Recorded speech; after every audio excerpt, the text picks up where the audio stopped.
Good morning, I'm Craig DeGrelli. It's Monday, April 7th, 2025, and these are your Unbiased Updates. All eyes are on the stock market as the fallout from President Trump's tariffs on dozens of other countries continues. What to expect at the opening bell and the president's remarks on the nation's trade deficit.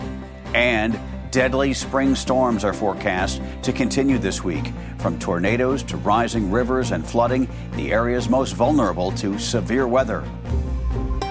From the Straight Arrow News Studio, bringing the stories that matter to you from across the United States and around the world, these are today's Unbiased Updates.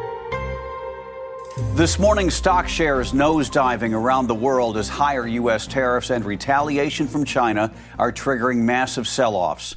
European shares followed Asian markets lower, with Germany's DAX falling 6.5%, while France's benchmark stock index shed 5%, and Britain's FTSE 100 lost 4.5%. Meantime, U.S. futures signal further weakness ahead of trading on Wall Street today.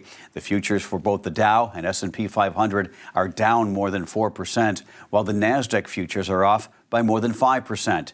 It could be another rocky day on Wall Street as we head toward bear market territory.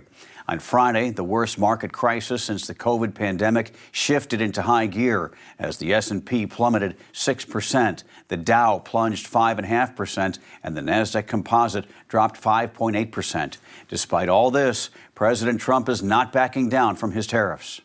I don't want anything to go down, but sometimes you have to take medicine to fix something. We will be taking in over $1 trillion over the next short period of time. With the tariffs that I've already instituted, they're already in place. Now, what's going to happen with the market, I can't tell you, but I can tell you our country has gotten a lot stronger. Trump administration officials say more than 50 nations have already called about launching negotiations to lift the tariffs. On his Truth Social to start the new week, Trump posted, "We have massive financial deficits with China, the European Union, and many others. The only way this problem can be cured is with tariffs." The Trump administration must bring back a Maryland man who has protected status and was accidentally deported to a high-security prison in El Salvador by 11:59 tonight. The Trump administration had asked a federal judge on Friday to delay the deadline to return Kilmar Abrego Garcia to the United States. But the judge ruled Abrego Garcia's deportation was a grievous error that must be fixed. The Trump administration has admitted to mistakenly deporting Abrego Garcia, who was under a 2019 court order not to be sent to El Salvador for fear of reprisal by a violent gang.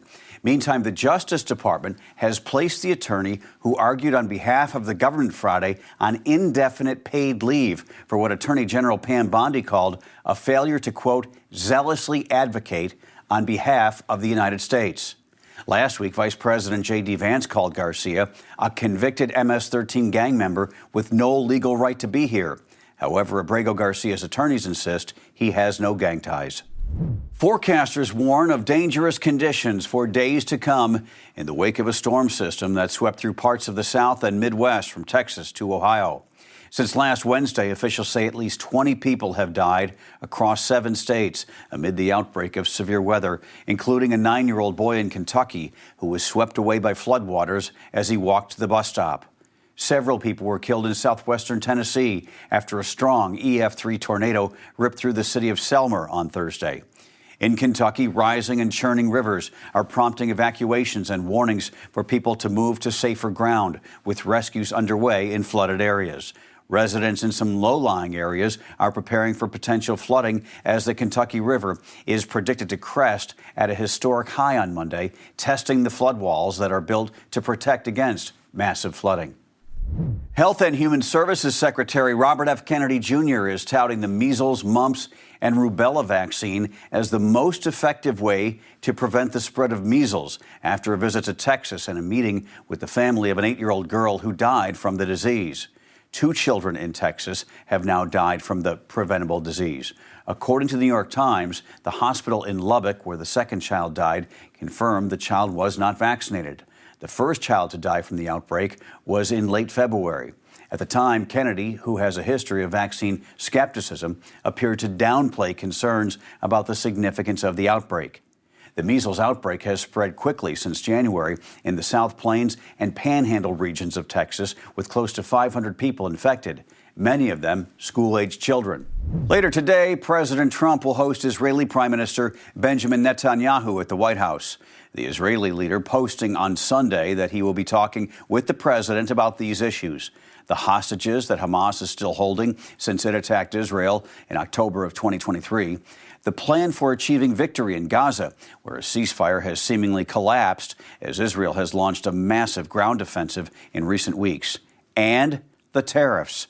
Netanyahu saying he hopes to be able to help on the issue. He pointed out that he is the first foreign leader to meet with Donald Trump on the tariff issue that is important to the Israeli economy, and there is a long line of other leaders who want to do the same. Last week, Trump imposed 17% tariffs on Israeli goods. Israel had canceled its tariffs on American products in an effort to, quote, strengthen the alliance and ties between Israel and the U.S. Finally this morning, as the Florida Gators and Houston Cougars get ready for tonight's showdown on the hardwood for the NCAA Men's Championship game, the women's side already has its top team. The UConn Huskies blew out South Carolina Sunday to win their record 12th national title. The final, 82-59. It was the team's so-called Big Three players who really shined. Paige Beckers, Sarah Strong, and AZ Fudd put up a combined 65 points, outscoring South Carolina's total for the game. Strong had a double-double with 24 points and 15 rebounds. Beckers finished with 17 points, and Fudd had 24.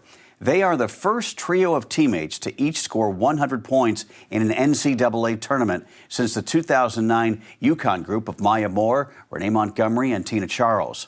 And Strong is the first player in history to have at least 20 points, 15 rebounds, and 5 assists in the national championship game. And it wasn't just a banner weekend for basketball. Hockey star Alex Ovechkin also made history this weekend, officially breaking the great one, Wayne Gretzky's all-time scoring record. Ovechkin netted his 895th goal during the Washington Capitals game against the New York Islanders on Sunday by beating fellow Russian Ilya Sorokin in the second period. It was the first time Ovechkin had ever scored on Sorokin, making him the 183rd different goaltender Ovechkin has scored on.